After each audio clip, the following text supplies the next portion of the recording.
நமஸ்காரம். ஸ்ரீ வைஷ்ணவ சம்பிரதாயத்திலே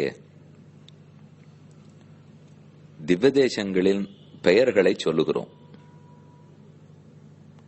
ஸ்ரீரங்கம், வேங்கடம், காஞ்சிபுரம், பதரிகாசிரமம், துவாரகா, அயோத்தியா என்று எத்தனையோ திவ்யதேசங்கள்.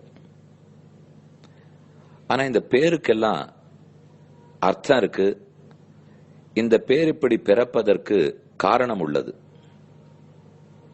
அதுல ஒரு சிலவத்தை மட்டும் கூறுகிறேன். ஸ்ரீரங்கம் என்ன ஏன் அழைக்கிறோம்? இத பத்தி ஸ்லோகமே இருக்கு. க்ஷீராப்தேஹே மண்டலாத் பானோஹோ யோகினாம் ஹிருதயாதபி.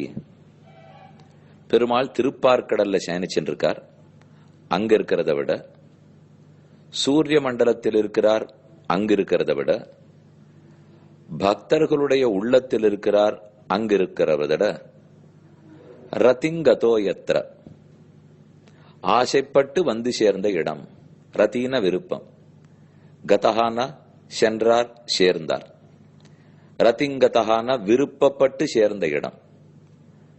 பக்தர்கள் உள்ளத்தை விட, சூரிய மண்டலத்தை விட, திருப்பார்க்கடலை விட பெருமாள் ஆசைப்பட்டு வந்து சேர்ந்த இடம் ரங்கம். அப்ப ர க, ரதி விருப்பம், க வந்து சேர்ந்தது. அப்ப ரதிங்கதா விருப்பப்பட்டு வந்தார். அவ்வளவு என்ன விருப்பம்னால், ஸ்ரீக்கு இதுல விருப்பம், ஸ்ரீரங்கநாச்சியாருக்கு விருப்பம் இருக்கிறதுனால் பெருமானும் விருப்புற்று வந்தார். இல்லைனால் ரங்கம்னா நாட்டிய அரங்கம்னு அர்த்தம் வச்சுங்க. மகாலட்சுமி ஸ்ரீரங்கநாச்சியார் தான் ஆனந்தப்பட்டு நாட்டியமாடி பெருமானையும் ஆனந்தப்படுத்தும் இடம் ஸ்ரீரங்கம். இதுதான் அந்த திருப்பதிக்கு திருநாமம். அடுத்தது திருமலைன்னு சொல்றோம்.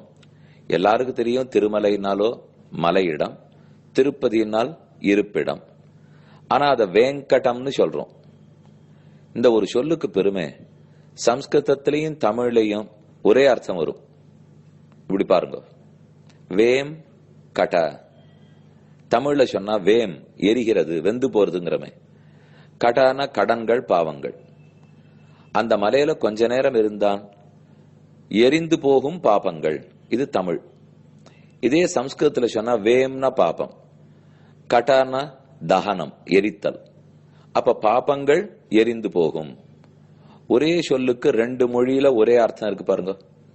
வேங்கடங்கள் மெய்மேல் வினமுத்தவும் தாங்கள் தங்கட்கு நல்லனவே செய்வார் என்ன ஆழ்வாருடைய பாசுரம். இது வேங்கடம்னா பாபங்கள் எரிஞ்சு போயிடும்னு பொருள். காஞ்சி தேவப்பெருமாள் பேரருளாள பெருமாளுடைய ஸ்தானம். க என்னால் பிரம்மாவை குறிக்கும். அஞ்சித என்னால் வணங்கப்பட்ட. தேன அந்த பிரம்மாவாலே வணங்கப்பட்ட மலை, வணங்கப்பட்ட பெருமான். காங்கிற எழுத்தால் குறிக்கப்படும் பிரம்மாவால் அஞ்சிதன் வணங்கப்பட்டவன். அதனால சேர்த்தா க அஞ்சித காஞ்சி அப்படின்னு அந்த திருநாமம். அப்படின்னா பிரம்மாவே இந்த மலைக்கு வந்து பெருமான பிரார்த்தித்து தான் அவர் உருவாயிருக்கார். பிரம்மாவனுடைய அஸ்வமேதையாக ஹோம குண்டத்திலிருந்து தோன்றினவர் தான் இப்ப இருக்கிற உற்சவமூர்த்தி தேவப்பெருமாள். அதனாலதான் அவர் முகத்திலெல்லாம் அப்படி வெட்டுக்காயமா பட்டிருக்கு, நெருப்பு காயமா இருக்கு. மூலவர் புண்ணியகோட்டி விமானத்துல ஆகாசத்திலேருந்து இறங்கி வந்தவர். அப்ப காஞ்சிபுரம் பெயர் காரணம் தெரிஞ்சுட்டோம். துவாரகா, துவாரம் காயதி இது துவாரகா. காயத்தின பிரதிபாதயதி, துவாரத்தை காட்டுகிறது. மோட்சத்துக்கு போறதுக்கு துவாரத்தை காட்டுறதாம்.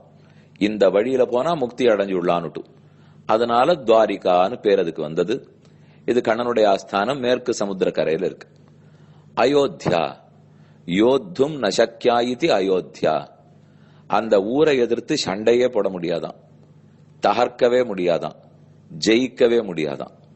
வைகுந்தத்துக்குத்தான் முதல்ல அயோத்தியா அபராஜிதான்னு பேர். அதே திருநாமத்தோட தான் இங்கேயும் இப்ப இந்த ஊர் ஏற்படுத்தப்பட்டிருக்கு. வைகுந்தத்திலிருந்து ஒரு பகுதியை பகவானே பிரம்மாவிடத்துல கொடுத்தார். பிரம்மா அத ஸ்வயம்புவ மனுவின் இடத்துல கொடுத்தார். மனுதான் சரையுனுடைய தெற்கு கரையில ஸ்தாபிச்சு வச்சார். இப்ப இந்த ஊர்னுடைய பேர் ஒரு சிலத்துக்கு அர்த்தம் பார்த்தோம். அந்த மாதிரி கங்கா, யமுனா, இப்ப பார்த்த சரஸ்வதி, இந்த பேர்லாம் இருக்கே. காம் புவங் கதா இதி கங்கா. காம் புவம், க சப்தம் பூமியை குறிக்கும். கதா வந்தவள், ஆகாயத்திலிருந்து இறங்கி தேவகங்கையா இருந்தவ பூமிக்கு வந்தாளோ இல்லையோ, அப்ப ஆகாயத்திலிருந்து பூமியை நோக்கி வந்தபடியால் கங்கா. க க கங்கா, பூமிக்கு நோக்கி இறங்கி வந்தவள். நிம்னகானாம் யதா கங்கான்னு சொல்லுவா. தாழ்ந்தவர்களுக்காக இறங்கி வந்தவர்களுக்குள் மிக பெருமை படைத்தவள் கங்கை. அடுத்தது யமுனா. யமனுக்கு உடன் பிறந்தவள், சூரியனுடைய பெண்ணு கங்கை. யச்சதீதி யமுனா அப்படின்னால் பாபேபியோ யச்சதி, அதுல தீர்த்தமாடுறவாளுக்கு பாபங்களிலிருந்து விடுதலை பெற்று கொடுக்கிறது. அதனால யமுனா என்னதுக்கு பேர் ஏற்பட்டது. இப்படி எத்தனையோ திருநாமங்கள். மதுரான்னு ஊர் இருக்கு, மந்தனஸ்தானம் அப்படின்னா நன்கு கடைஞ்ச ஸ்தானம், அதனாலதான் மதுராங்கிறோம்.